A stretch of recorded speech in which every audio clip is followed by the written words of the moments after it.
मेरी शादी को 2 ही महीने हुए थे और मेरी डिलीवरी का समय हो गया था। मेरी शादी होकर बस 2 ही महीने हुए थे और अचानक मेरे पेट में दर्द उठा। मेरी सास मुझे डॉक्टर के पास ले गई और चेकअप के बाद डॉक्टर ने जो कुछ बताया उसे सुनकर मुझे अपने कानों पर विश्वास ही नहीं हो रहा था। डॉक्टर ने कहा, इनकी डिलीवरी का समय आ गया है, इन्हें जल्द ही डिलीवरी रूम में ले जाना पड़ेगा।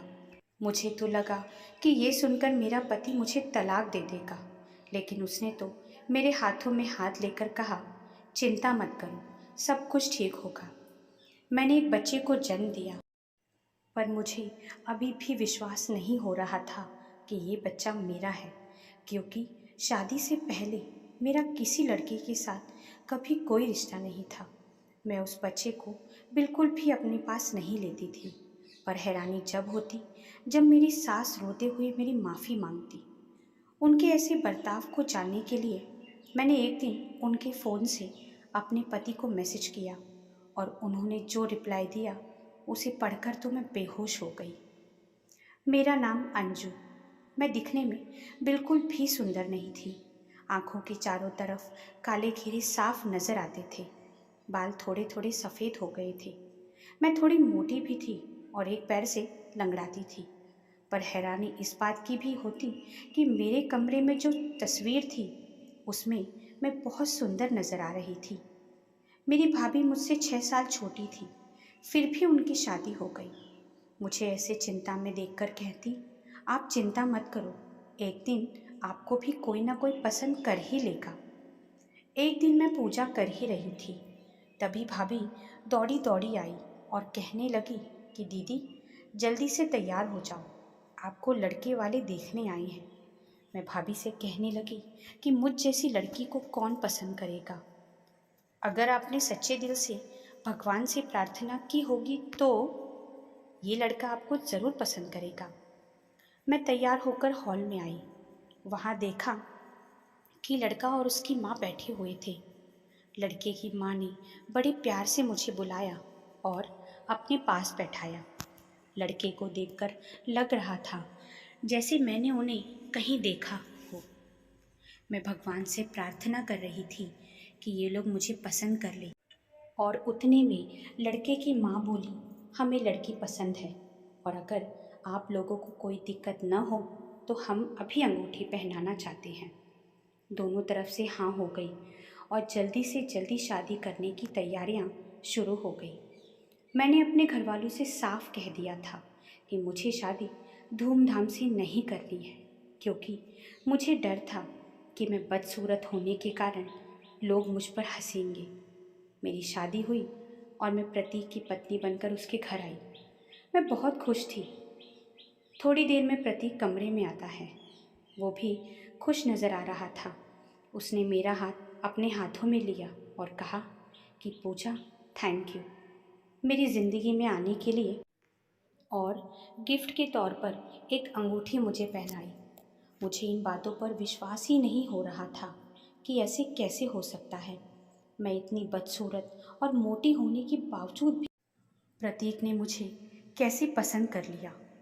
उस पर उसने कहा कि इंसान का मन सुंदर होना चाहिए, बाहरी दिखावे का कोई फ़ायदा नहीं। उसकी ये बातें सुनकर मुझे हंसी आई। प्रतीक मुझसे बहुत प्यार करता था और मेरी सास मेरा माँ की तरह ही ख्याल रखती थी। मैं बहुत मोटी हो गई थी। प्रतीक को तो बिल्कुल भी सूट नहीं होती थी, इसलिए मैंने डाइटिंग के बारे में सोचा। इस पर सास कहने लगी कि तुम अगर दिखने में सुंदर दिखने लगी तो प्रतीक को ये बिल्कुल भी अच्छा नहीं लगेगा। ये बात मेरी कुछ समझ नहीं आई। मेरी सास मुझे रोज़ प्रतीक आने से पहले कुछ मीठा खाने को देती और मैं उनका प्यार समझकर खा लेती। आज उन्होंने मुझे केक खाने के लिए दिया, तभी मेरे पेट में दर्द उठा। अब ये मेरे साथ रोज़ होने वाली बात थी। वो जब भी मुझे मीठा खाने के लिए देती, मेरे पेट में दर्द उठता। प्रतीक आने तक मैं परेशान हो जाती और रात भर प्रतीक मेरे लिए जागता। हम दोनों को बात करने तक का मौका नहीं मिल पाता। और इस चीज़ से मैं बहुत परेशान हो गई थी। एक दिन मैंने सोचा कि अब वो मीठा मैं नहीं खाऊंगी। अब मुझे मेरी सास पर शक होने लगा था। शायद वे हमारा प्यार देखकर जलने लगी थी, इसलिए हम दोनों को अलग रखने की कोशिश करती थी। मेरी सास मेरे लिए मिल्क शेक लेकर आई। मैंने कहा, मैं कमरे में जाकर पी लूँगी, अभी मुझे उल्टी जैसा हो रहा है। उन्होंने कहा, ठीक है, पर पी ज़रूर लेना। मैं कमरे में गई और मिल्क शेक छुपा कर रख दिया। मुझे लगा कि आज मेरे पेट में दर्द नहीं होगा, पर मेरा अंदाज गलत साबित हुआ। मेरे पेट में दर्द उठा और धीरे धीरे बढ़ने लगा। मेरी आवाज़ सुनकर सास दौड़ी दौड़ी आई और प्रतीक को फ़ोन किया। प्रतीक के आने के बाद मुझे अस्पताल ले जाया गया, जहां मुझे इमरजेंसी वार्ड में एडमिट किया गया। चेकअप के बाद डॉक्टर ने कहा कि पेशेंट की डिलीवरी का समय आ गया है, इन्हें लेबर रूम में ले चलो। ये सब सुनकर मैं हैरान थी। मैं चिल्लाकर कह रही थी कि ऐसे कैसे हो सकता है, मेरी शादी को सिर्फ 2 ही महीने हुए हैं। मैंने प्रतीक से कहा, मुझे यहाँ से ले चलो, ये डॉक्टर पागल हैं, मुझे यहाँ अपना इलाज नहीं कराना। पर मेरे पेट का दर्द बढ़ता ही जा रहा था।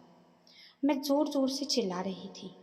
तभी प्रतीक ने मेरा हाथ पकड़कर कहा, चिंता मत करो, सब ठीक हो जाएगा। सभी लोग बाहर चले गए। मेरी डिलीवरी का समय पास आ गया था और 2 घंटे बाद मैंने एक बच्चे को जन्म दिया। मुझे विश्वास ही नहीं हो रहा था कि ये बच्चा मेरा है, पर मैंने अपनी आंखों से इस बच्चे को जन्म देते देखा था। मैं डर रही थी कि अब प्रतीक का सामना कैसे करूं। वो मुझे अब तलाक दे देगा, समाज में अब मेरी कोई इज्जत नहीं रहेगी। ये सब सोचकर मैं रोने लग गई। थोड़ी देर बाद मेरी सास और प्रतीक कमरे में आए। उन्हें देखकर साफ पता चल रहा था कि वो दोनों बहुत खुश हैं। मेरी सास ने उस बच्चे को मेरी गोद में रखा और कहा, ये लो तुम्हारा बच्चा। बेटा हुआ है तुम्हें और बिल्कुल तुम्हारी तरह दिखता है। मैंने मुंह फेरते हुए कहा, इस बच्चे को मेरे पास मत रखो, ये बच्चा मेरा नहीं है। मुझे घर लाया गया। मैंने साफ शब्दों में सास और प्रतीक से कह दिया था कि ये सब मेरे मायके में पता न चले। पापा तो पता नहीं क्या सोचेंगे मेरे बारे में। प्रतीक मेरा बहुत ख्याल रखता था। उसकी जगह अगर और कोई होता तो अब तक तलाक दे दिया होता। मेरी सास उस बच्चे को संभालती, मैं तो उसकी तरफ देखती भी नहीं थी। प्रतीक ने उसका नाम आकाश रखा था।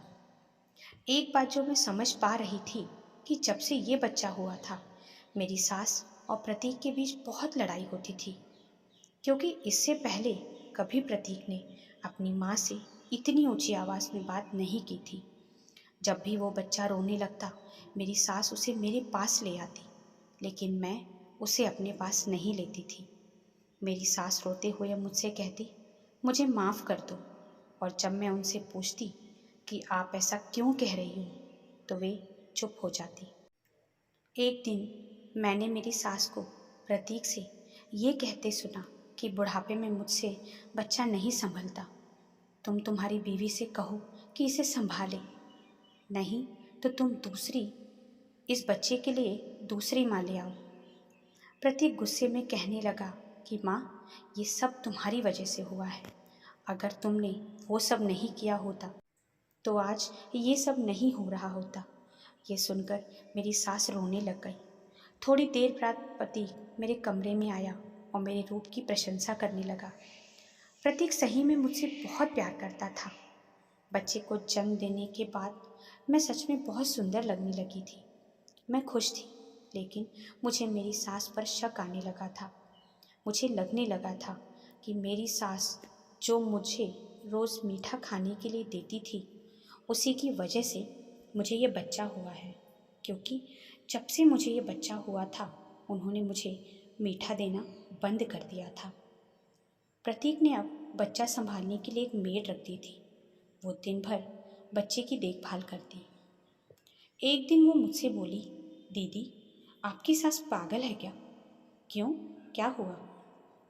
आप जब सो रही थी तब वो आपके पैरों के पास बैठकर रो रही थी और आपसे माफ़ी मांग रही थी। मैं ये सुनकर शांत हो गई, पर मेरा शक अब और ज़्यादा गहरा हो गया था। ज़रूर उन्होंने ऐसा कुछ किया था जिससे कि मैंने 2 ही महीने में बच्चे को जन्म दे दिया था। ये सब सोचकर मेरा सर फटने लगा था। एक दिन रात में मैं पानी पीने के लिए किचन में जा रही थी। तब मैंने प्रतीक और मेरी सास को बात करते हुए सुना। प्रतीक कह रहा था कि मुझे लोगों की परवाह नहीं, मैंने दूसरी शादी की, हाँ, और मैं उसे अपनी जान से भी ज़्यादा प्यार करता हूँ। मैं उसके बिना नहीं रह सकता। प्रतीक की ये बातें सुनकर मानो किसी ने खौलता हुआ तेल मेरे कानों में डाल दिया हो। मैं अपने कमरे में आकर बैठ गई।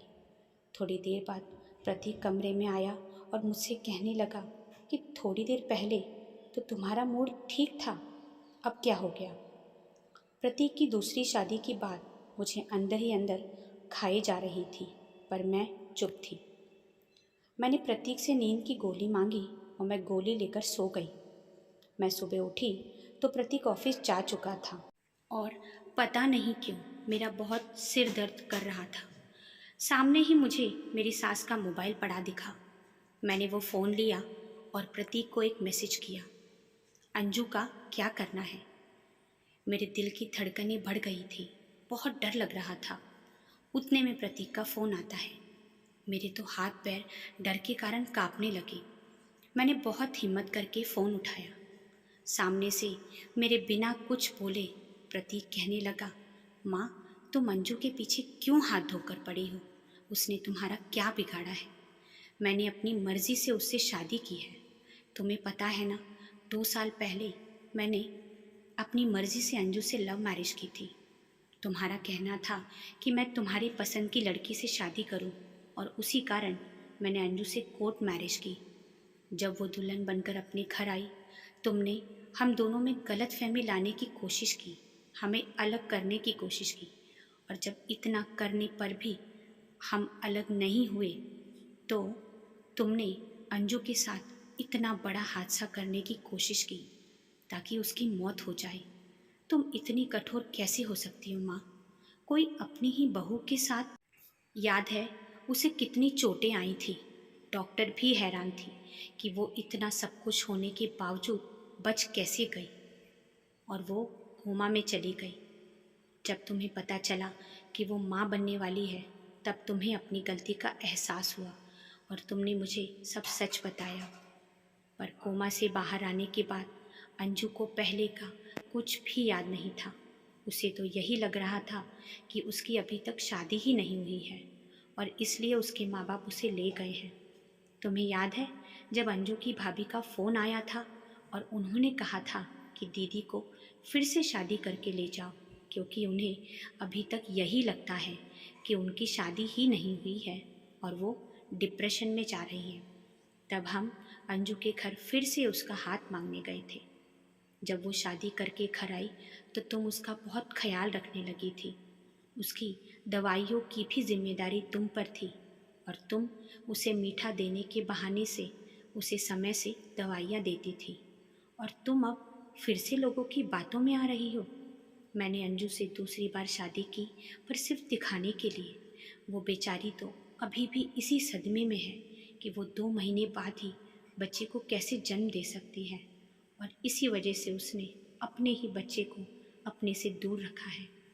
प्रतीक ये सब जोर जोर से बोल रहा था और मैं चक्कर खाकर वहीं गिर गई।